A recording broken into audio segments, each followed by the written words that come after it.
Olá, muito boa noite. O Estúdio Veja desta quinta-feira vai falar sobre o resultado do PIB que foi divulgado hoje e o impacto que isso tem na política brasileira. Aqui comigo estão o colunista de Veja.com, Augusto Nunes, e o repórter de economia, Felipe Machado. Boa noite, gente. Muito obrigada pela participação. Antes de mais nada, Augusto, você estava sumido por aqui, o que aconteceu? Pois é, eu estava de férias aí, mas a gente fica fora do Brasil e o Brasil não desgruda da gente, né? A crise me acompanhou, então eu continuo informado sobre o que se passa aqui. Ah, então tá bom, queremos saber sua opinião. Muito bem. Bom, hoje o IBGE divulgou que o PIB cresceu 1% no primeiro trimestre desse ano. Felipe, como que você analisa esse resultado? Foi realmente positivo? A gente pode falar que o país saiu da recessão?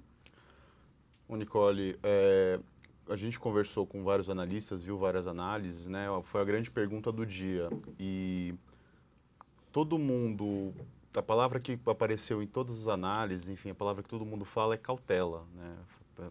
Foi uma comemoração, mas foi uma comemoração tímida e com ressalvas. Foi inesperada, era inesperada a notícia?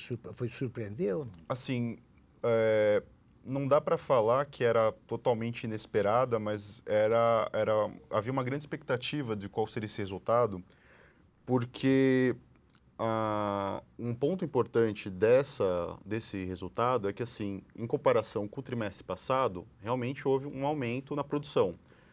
Mas por que tem a cautela? Porque a grande dúvida dos analistas é se esse sinal de virada, né, que alguns já consideram que houve realmente sinal de virada, se ele vai ser sustentável ou, no caso, se com a mudança de condições, isso pode voltar a cair, né? A economia pode voltar a cair, ou seja, que esse momento de virada não se sustente mais para frente. Mas assim, então foi uma notícia boa, mas foi uma notícia vista com muita ressalva, não há sinais claros que saímos da crise. Foi vista com ressalvas pelos especialistas, porque Isso. O presidente Michel Temer divulgou hoje um tweet e também fez um vídeo depois dizendo que a recessão acabou. Vamos acompanhar. O Brasil venceu a recessão. Estamos crescendo e é uma taxa superior ao que boa parte dos analistas previu. Há pouco mais de um ano, quando assumi a presidência da República, o Brasil estava mergulhado na mais profunda recessão de sua história. O número de hoje marca o renascimento da economia brasileira em bases sólidas e sustentáveis. Olha, eu queria fazer uma observação. Claro. O pessoal se precipita, né? Acabou isso, acabou aquilo e tal. O Felipe corrige se eu estiver enganado. Parece que pesou decisivamente nessa boa notícia, né? Uma das causas, foi o bom desempenho do agronegócio. É isso mesmo. Foi excepcional esse desempenho, antes de mais nada, porque o agronegócio sempre impede que a crise se agrave, né? Sempre ajuda o Brasil. Motor, né? Ele teve um desempenho excepcional neste período. O agronegócio foi realmente indiscutivelmente foi o fator que trouxe a recuperação. E apesar de ser um setor, né, que está muito integrado na nossa economia, ele tem uma participação bem pequena, chega a ser 5% mais ou menos do nosso PIB, ou seja, só houve esse resultado positivo porque o agronegócio foi muito bem. E é uma tendência, ele vai continuar? Então, não se sabe. É mais provável que esse desempenho bom tenha sido concentrado agora no começo do ano por causa da safra recorde. Então, nós tivemos um desempenho muito bom, embora no setor pequeno, mas ele foi excepcional e foi comparado com um período muito ruim que no ano passado, na safra do ano passado, nós tivemos por problema como, por exemplo, o El Niño, nós tivemos um resultado baixo no agronegócio. Então, assim, comparativamente, ele cresceu bastante. Então, mesmo sendo pequeno, ele ajudou a puxar. E também não só o agronegócio teve um desempenho muito grande, né, que isso mostra que estava concentrado no setor, que foi concentrado no setor, mas ele teve um desempenho muito grande e as exportações tiveram um desempenho muito grande, ou seja, muita produção sendo vendida lá fora, que acabou puxando o PIB. Então, Nicole, eu acho que, como o presidente Temer precisa desesperadamente de boas notícias, né, é compreensível que ele valorize exageradamente o que aconteceu. Claro que eu torço para que tudo dê certo e acho que há sinais evidentes, muito nítidos, de recuperação na economia. Está melhorando. A política econômica, eu acho que está no caminho correto. Agora, o Temer está festejando cedo demais, porque o número de desempregados, por exemplo, cresceu. Cresceu. Nós não saímos, a recessão não acabou, não. Nós estamos no caminho certo para que o Brasil se afaste da crise. Mas o caminho a percorrer é áspero e não é tão curto, não. Como o Augusto muito bem citou, o presidente Temer precisa desses resultados positivos. E também teve uma pesquisa para a coluna da Vera Magalhães no jornal Estado de São Paulo que estava falando sobre a popularidade dele. Ela até fala que o Temer está derretendo. Segundo essa pesquisa, que é do Paraná Pesquisa, 6,4% só considera o governo dele como bom ou ótimo e 74% como ruim ou péssimo. Essa é uma boa notícia para o Temer? Isso pode dar um fôlego para o governo dele?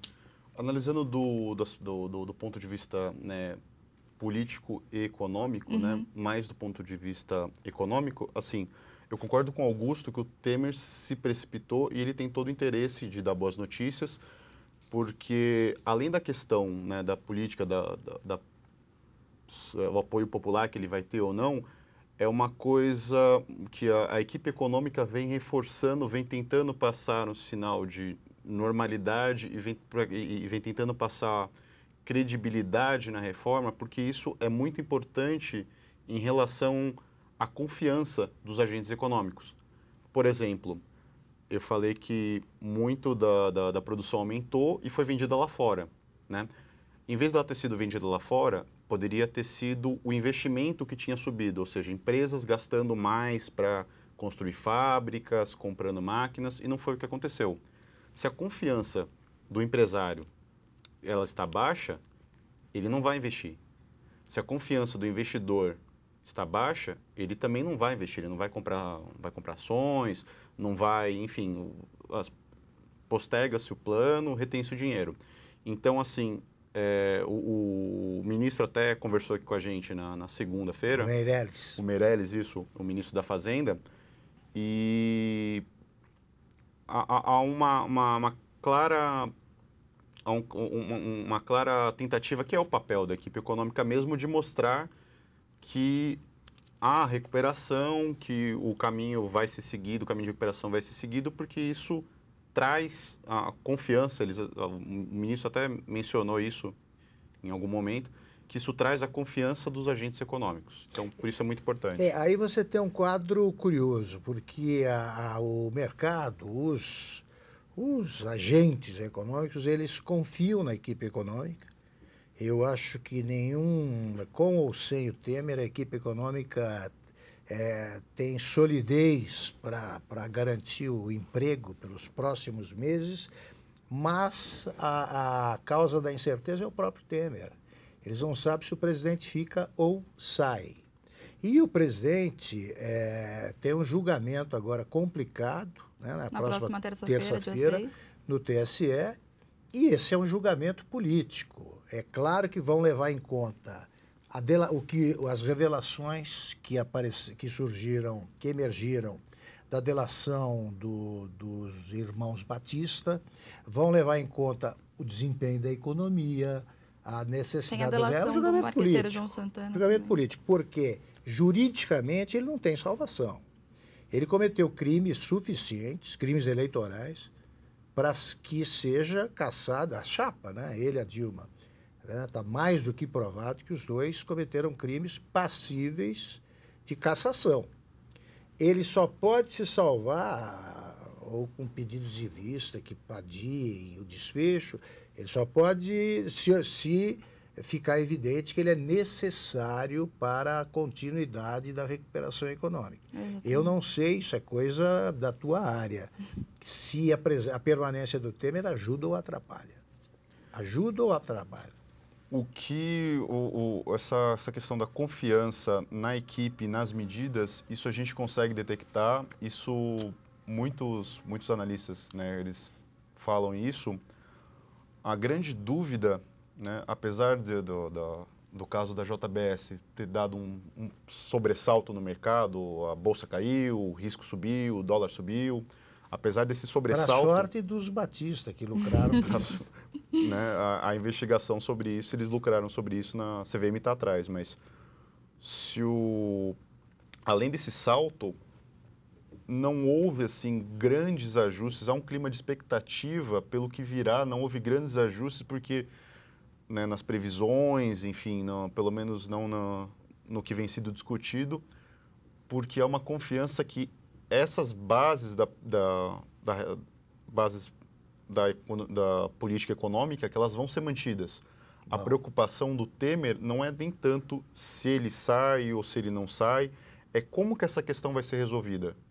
Como que isso vai influenciar a votação das reformas no Congresso? Quanto tempo vai demorar isso? Então, assim, a grande pergunta, né, que quem olha o mercado agora faz é assim, é um momento de tensão, é um momento, né, de incerteza. Incerteza não é bom para os negócios, mas como que essa crise, para onde que ela vai caminhar, quanto tempo ela vai durar, qual efeito ela vai ter nas votações do Congresso, né?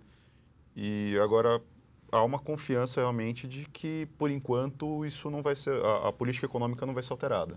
Eu acho, pessoalmente, particularmente, que o Temer faria um favor a si próprio e ao país se renunciasse, né? Resolve, porque eu acho que é um governo que acabou.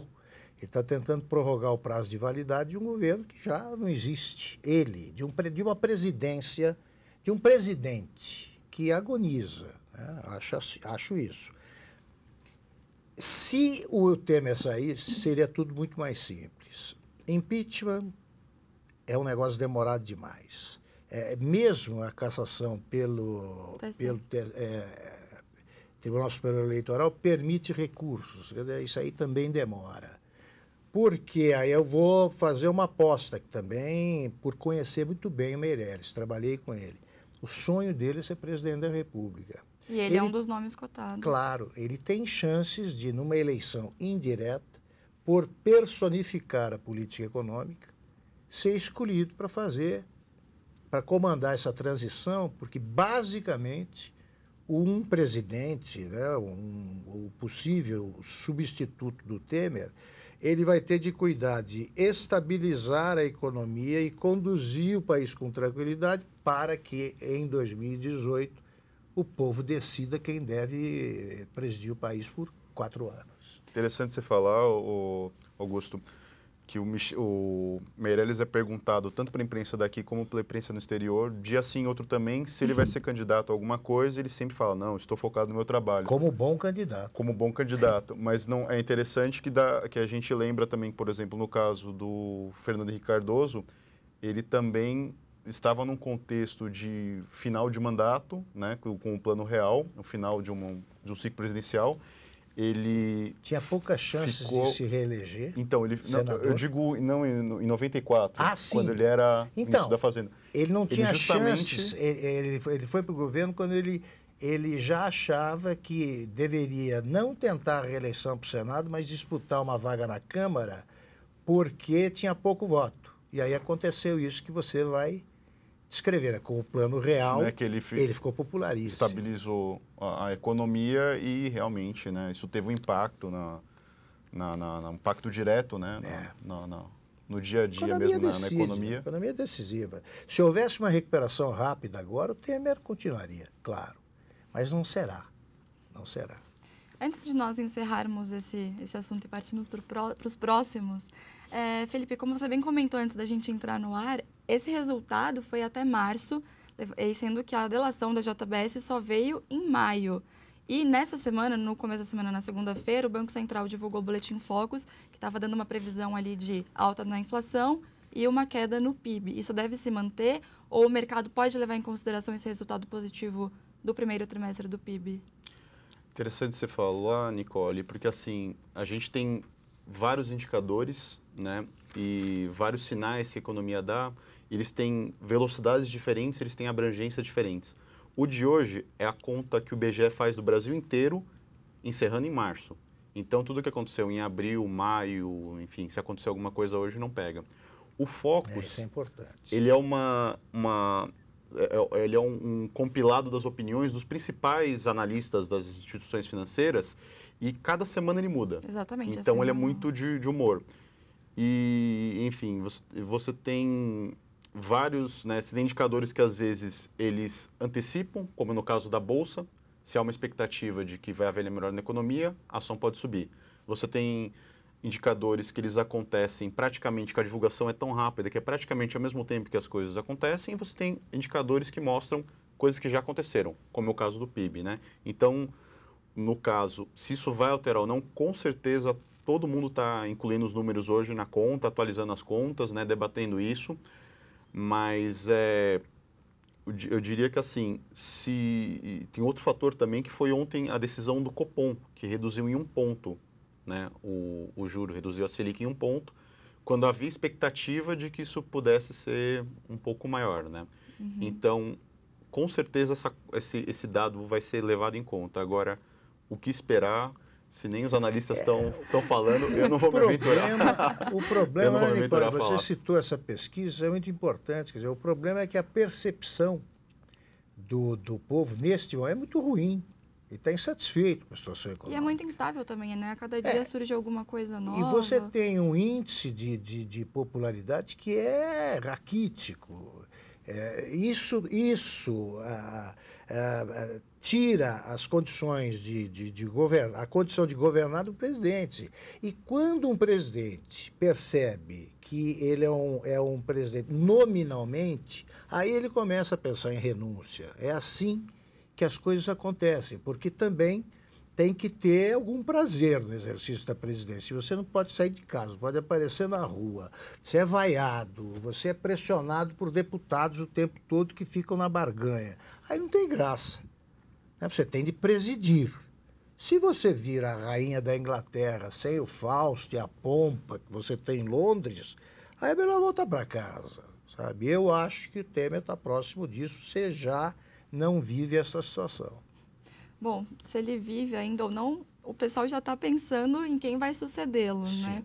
A Comissão de Constituição e Justiça do Senado aprovou ontem a PEC da eleição direta, que hoje em dia funciona até o segundo mandato, não é isso, Augusto?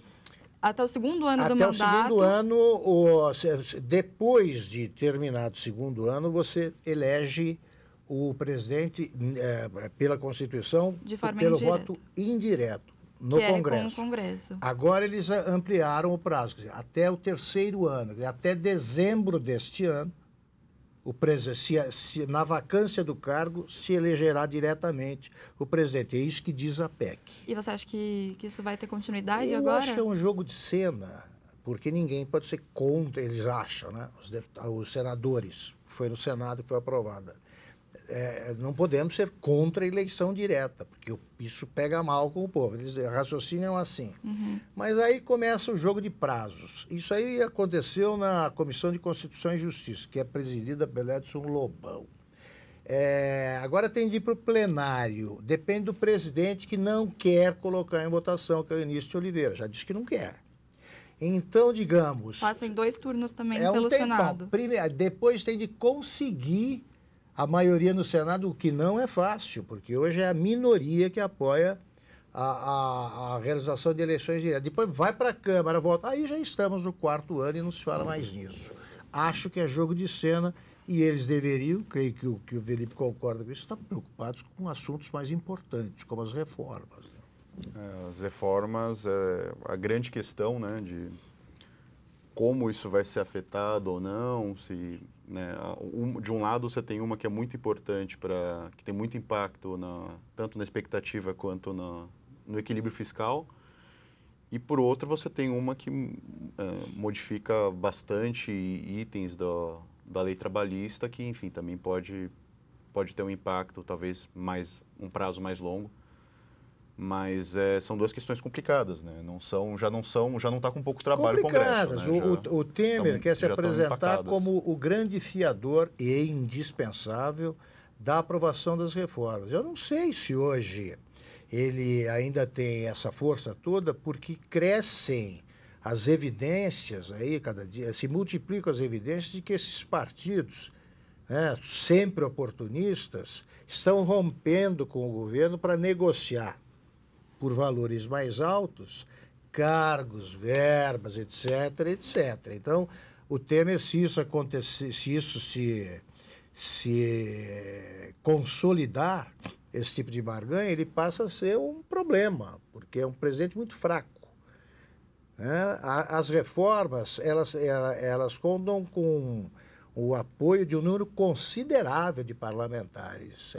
Elas podem ser aprovadas sem o Temer, né? Porque vai se também ampliando a noção de que elas são necessárias, é preciso reformar isso aí. Então, acho que anda. Agora, o Congresso deveria se preocupar com isso, em vez de ficar aí brincando, né, de fazer política com assuntos perfeitamente dispensáveis. A Constituição prevê eleição indireta. Para de mudar a Constituição conforme as circunstâncias.